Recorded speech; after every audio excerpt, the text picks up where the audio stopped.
Welcome back YouTube to another Lee versus Sam points prediction video here on the Fantasy Football Scout YouTube channel. I'm Lee, this is Sam from FPL Family. Now we've just had game week 9. How was it for you? Another good game week for you. That's back-to-back 2 good game weeks. The overall rank's going up, right? On the climb. Yeah, on the climb. Very, very nice. Although you were really disappointed when that Saints clean sheet got wiped out by Neto at the weekend. Yeah, I didn't want to mention it. McCarthy and Carl Walker-Peters were on for 19 when that goal went in. McCarthy, unbelievable. Deserved his 7 points, even with no clean sheet. I mean, Deserved. to be fair, they still got 10 between them, but they could have had 19. Could have been amazing. Oh my goodness, the difference that extra 9 points would have made to my overall rank. Wow, I think it was worth, when they held it, it was worth about 100k extra places. Ouch! Well, the So Che huge. Adams assist and 2 bonus points for me was very, very welcome. I'll take that from that game. But listen, we're not here to discuss that. We are here to discuss, as usual, guys, regular viewers will know we pick a defender, a midfielder, and a forward for the upcoming game week 10. We cannot pick from the same team, 2 from the same Premier League team. And also we choose each week, or it's chosen for us, one of us will have the over 10% owned, so the highly owned FPL players, and one of us will have the under 10% differentials. And this week, you've got the differentials, you've got the difficult job, whereas I've got the heavy hitters, the over 10% owned. But game week 9, it was the other way around. I had the differentials, you had the heavy hitters. How did it go for us? So we were going into game week 9, I was winning by 7 points to 2 because we have had a draw already so far this season. So my players for last week, I picked Tyrone Mings at Aston Villa, fully expecting a Villa clean sheet, which of course promptly got wiped out. Yeah, fair play to Brighton. Fair play to Brighton, absolutely played really well. How did Lamptey not score points in that game? That's an aside, but anyway. Not sure how he got -1. He deserved like 10 or 11, so I really don't know how he got like -1. I had him in my team as well.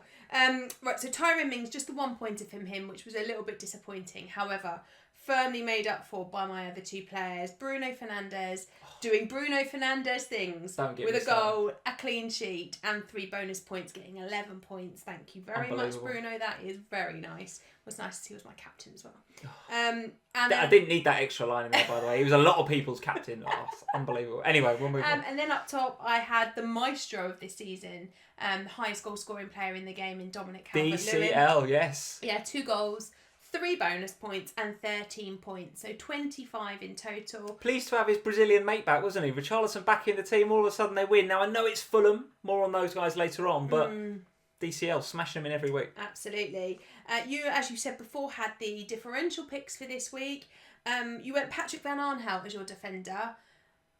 Burnley, who hadn't scored for 4 games, decided that Suddenly they were going to pop up and score a goal. So just the 2 points for PVA. Oh, that's so genuinely, that is unlucky. I think the positive COVID test for Zaha just before the game. Yeah. Obviously threw us as FPL managers, but I think it threw the team a little bit as well. I think the loss of their talisman was a bit of a problem, In the middle, you had Fornells for West Ham, got an assist and a Did clean all right. sheet. 6 Did points. okay. Take that, absolutely. For a differential to get you 6 points, very nice. And then up top, you had DLC's bestie mate, his Brazilian counterpart in Richarlison. Oh, we had the Everton 2 up top against each other, didn't we? We did. Richarlison obviously did got get a return as well. Got the return, got an assist for the first Dominic Calvert-Lewin goal, brought in 5 points, 13 points. In any other week, you'd be delighted with that. But you are Bruno Fernandes. But I He continues to troll me from game week 9. We're going to move on. What's the overall scores? 8-2 now, right? Thank you, Bruno. I will get over it by this time next week, guys. Game week 10 then. Here we go. Let's get stuck into that. I desperately, as I say every week, desperately need a win. And I'm going back to my boys and going back to the Liverpool defence. You trust. In Liverpool we trust, because what a performance that was against Leicester City. Unexpected. I think we were all kind of a bit... well, maybe not for you. No.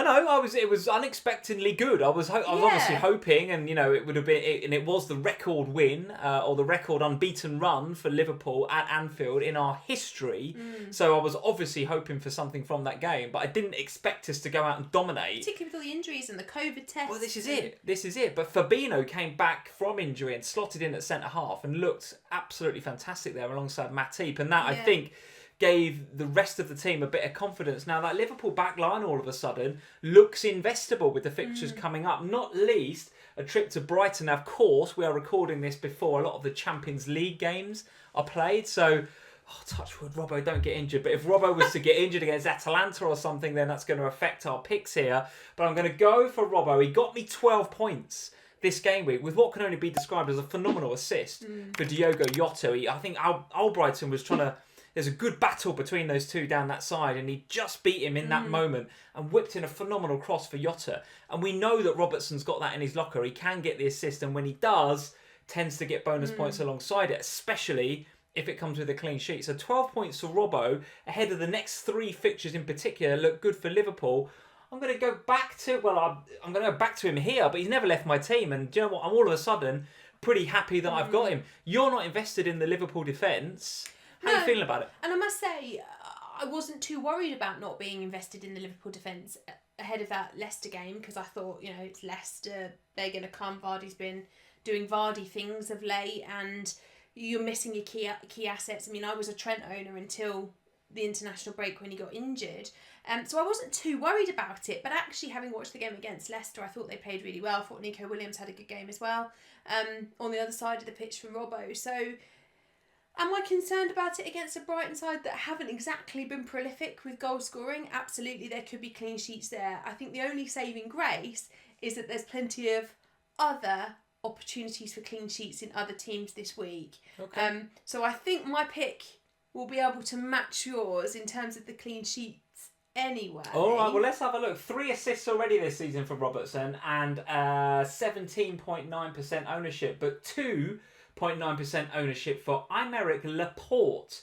Manchester City at home to Burnley, which I agree with you, looks like a reasonable chance of a clean sheet, especially as Man City's defence has looked better recently. But why Laporte over some of the other Manchester City options? There are multiple options that you can go with at Man City, because let's be honest, at the moment, with the exception of KDB, really, they all count as differentials, and that never happens, does it, with Manchester City players? Never really comes a time where you can pick them all as differentials. Well, even Kevin De Bruyne, when was the last time we had him in FPL at, 16, 17% team selected by? I mean, that is still a lot lower than normal. But when you're talking about Aguero in the sort of 1-2% owns, and the same with Sterling, and the same with the back line, it's very unusual. So for me, I sat and I looked at the back line, and I looked at Diaz and Cancelo, and I finally settled on Laporte for a couple of reasons.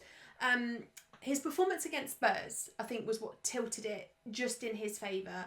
We all know that Laporte has goals in him, as we saw in the goal that got chalked off for a handball by Jesus against Spurs in game week 9.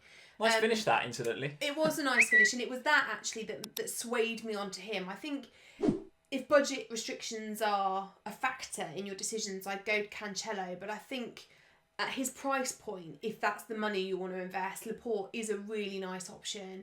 Goal scoring potential, assist potential, clean sheet potential, definitely. Burnley have only scored 4 goals across the entirety. That's what I thought about PVA last week. Well, yeah, they'd only scored 3 goals across the entirety of the season until this week. They've only now scored 4 goals across the entire season so far, and ahead of that goal that they did score against Crystal Palace, they hadn't scored for 4 game weeks. So I know, that's why I picked Patrick Brown. Okay, yeah. I don't expect that Burnley will go to Manchester City, because this is the other thing, right? It's not Manchester City haven't got to go to Turf Moor, happy place. Happy place. They've got to go to Man City, not so happy place for Burnley, I can't imagine. And I think Laporte will keep a clean sheet, and I think of the defenders, there's a good chance of some attacking returns for him too. All right. Well, I think you're a bit wide of the mark there. I think you could easily have had Cancelo for less money. You know that next week you're going to look like a mug now, don't you, for saying that? Cancelo is cheaper and more creative, and I think even Diaz has shown us recently in international break. Take away the budget. Because you've picked him in Sam versus Lee, Laporte will get a couple of goals now against Burnley. That is how these things work, guys. But I personally would go elsewhere in that Man City backline. But nevertheless, 2.9% owned. I'm Eric Laporte. He's coming in for you in Sam versus Lee this week. Let's move to midfield, and I'm going to go with his mate Kevin De Bruyne for all of the reasons that we mentioned before. Now, City, for me, are lacking a little bit of punch at the moment, right? And I think if you go wind the clock back, 12 to 18 months, and you think about, Aguero, Laporte, Fernandinho, David Silva, you think, there was a fear factor about Man City. And I think a little bit of that fear factor has gone. It hasn't with Kevin De Bruyne for me, but I think around him, some of that fear factor has gone a little bit. And I do think that team is a little bit unsettled. not sure what's going on with Phil Foden. Every time he plays, I'm really impressed with him. Yet Pep doesn't seem to want to give him the start. So I'm kind of a bit on the fence with Man City at the minute. And given their league position, given the form so far, I don't feel like I want to heavily invest ahead of this, what is frankly a fantastic run of fixtures. Yeah, it's a nice 3 in the next 4 at home, which I think are Burnley, Fulham and West Brom are 3 of the next 4. Unbelievable fixtures for Man City. But I'm just ahead of that Burnley game, just going to wait and see. However, in Sam versus Lee, and for Game Week 10, if you want to invest in Kevin De Bruyne ahead of those fixtures, I ain't going to stop you doing that. Not going to stop you doing that. He looked he was one of the better players against Spurs. He was a joint most active player inside the penalty area in terms of efforts on goal. And you can see his goal threat from his heat maps, etc. He was getting in and around those areas. So, listen, Kevin De Bruyne is 17.8% ownership, although he's in the over 10% bracket, therefore he gets my pick. He's still nicely differential, I think. It's interesting, isn't it? Because I think you're right in what you just said. I look at that fixture and I look at Burnley's results. Burnley haven't been letting in a huge amount of goals. Although they've not been scoring a lot of goals, they haven't also conceded that many in the games that they've lost. Thinking back to obviously the game we've just seen, it was 1-0, same against Spurs. It's not been like hammerings that they've been taking. No. So I don't see there being a lot of goals in this game, but I do think Kevin De Bruyne will be involved in the goals that they do score. Man City will score in this game. They will. I think they need that. They need to get their season up and running because let's face it, they are not the beast that we are used to. If you had him in your FPL team, would you captain him this week? No. Don't trust him. No. Interesting. Man City home to Burnley. That would be a nailed on But Kevin the way De that Bruyne they've been captaincy. playing, so I'm more likely to put on a City defender than I would. Oh, goodness me. What, Laporte? Yeah, Laporte, Cancelo. Oh, wow. I think clean sheet's pretty much nailed on. So at least you're guaranteed 6 points. I do feel like with the attackers, we've seen a lot of blanks from them so far this season. You heard it here first, guys. Sam would rather captain Laporte than KDB this week. How am I losing That this is going 8-2? That is no going to idea. haunt me, isn't it, next week? Laporte's going to Laporte's going to do a Bruno on me this week, isn't he? Either that or he'll get sent off and De Bruyne's going to get a hat-trick and you're going to come back here and gloat at me. Laporte is going to Bruno me this week, guys. Let's switch over to the under 10% owned and let's go for, frankly, what I consider to be another fairly risky pick on the back of a hammering at Anfield. James Maddison, who didn't have a kick at the ball, really, but then not many of the Leicester City players did. Maybe I've done him a bit of a disservice there. Of the ones in midfield, he was quite good and he picked up some fouls in decent areas. But listen, nothing about that performance or the Leicester performance made me want to go out and get James Maddison. And he's only just coming back from injury. So why James Maddison? A few reasons. Firstly, the fixture. I think that fixture at home to Fulham, you will not get many, and we've just been saying this about Man City against Burnley, right? You will not get many nicer fixtures than being at home to Fulham, who, let's face it, they're leaky at the best of times. Couple that with the fact that in the games where Maddison hasn't been playing, Leicester, for me, have lacked a creative spark. They've lacked that connectivity through the pitch to Jamie Vardy. And when Maddison plays, I feel like the team is better. It's a more solid team performance. And I feel like the transitions are a lot smoother and a lot faster. Sure. And against that Fulham side, I feel like James Maddison could be the key to unlocking that defence. Now, there is clearly the Jamie Vardy factor in all of this because I obviously can't pick him. He is well over my differential picks, but I think he is an excellent option this week. Somebody's got to be giving him the ball. And I would put money on that being James Maddison this week. You see, interesting for me, I noticed in the Fulham versus Everton game, actually Everton overloaded the wings. So it was Digne it was all the play went down that side. And actually for James Rodriguez owners in that game, it's a little bit of a frustrating game to own James Rodriguez because every time he got the ball, he wasn't looking to drive or to get forward to Dominic Calvert-Lewin or to Richarlison. He got it and put it wide pretty much 9 times out of 10. So we got all this joy in the width, and obviously that then benefited Dominic Calvert-Lewin, and we know what his aerial prowess is like, etc.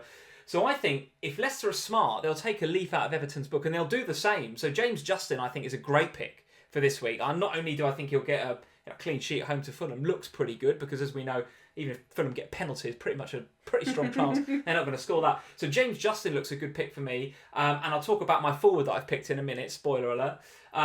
But Maddison, I think, has got the potential to frustrate his 2.3% owners and you in the Lee versus Sam picks because I think he might have a bit of a James Rodriguez game. I don't see it. I think he's the creativity in that Leicester side, and I don't feel like Leicester have the same.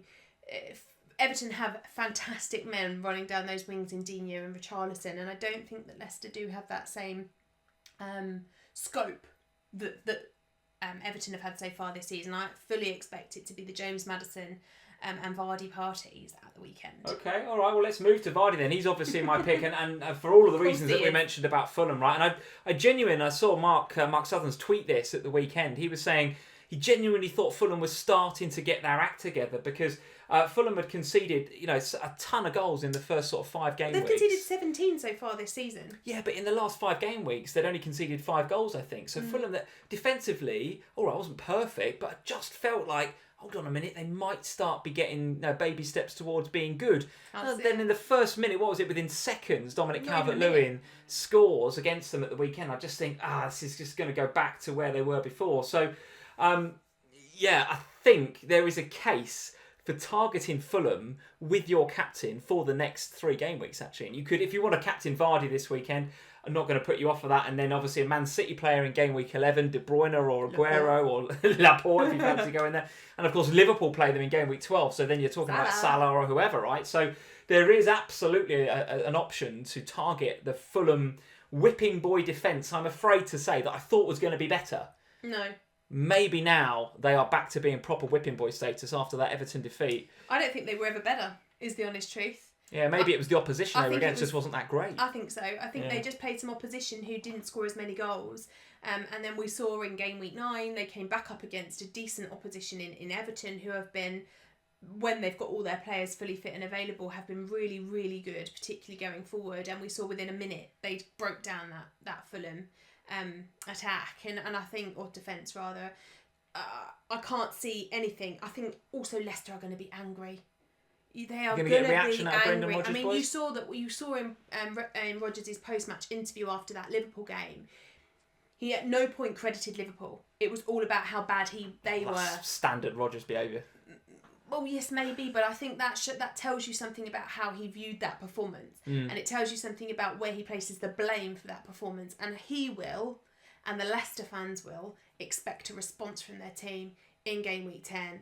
And I fear that Jamie Vardy is part of the reason I knew you'd go Vardy, is part of the reason I went Maddison, because I hope that Maddison will counteract some of the points that I'm absolutely certain that Vardy's going to score. I think Vardy's nailed on, especially when you consider how many penalties they've been given this year. And I tend to disagree with you. I think the delivery from the likes of Albright and James Justin from those areas, we're going to find out. Aerially, Vardy's pretty good, but whether it's in the air, on their chest or on their foot, Fulham are bad, and I just think Vardy is going to get into all sorts of areas, and if he doesn't get tripped for the penalty, he'll get goals. So yes, Vardy, a very, very good captaincy option for game week 10, in my opinion. Let's talk about yet another, Sam. Where are all these risky picks coming from? Antonio, who I'm not even sure he's going to be fit for this Villa at home game, but just because he said on his Twitch channel he's fit, you've put him in Sam versus Lee, 2.1% ownership. All right, the price looks fantastic for Antonio. Keeps going down. So when he's fully fit, I think he's a great pick, but he's not fit yet, is he? Yeah. Okay, all right. I think we are about to see Antonio back with an absolute bang. Oof, okay. I am, and I have been very impressed actually so far this season with West Ham. And I continue to be impressed with West Ham every time I watch them. I think they've been one of the surprise packages of the season so far. And in fact, particularly when Moyes wasn't on the touchline, they were particularly good in that period. Yeah.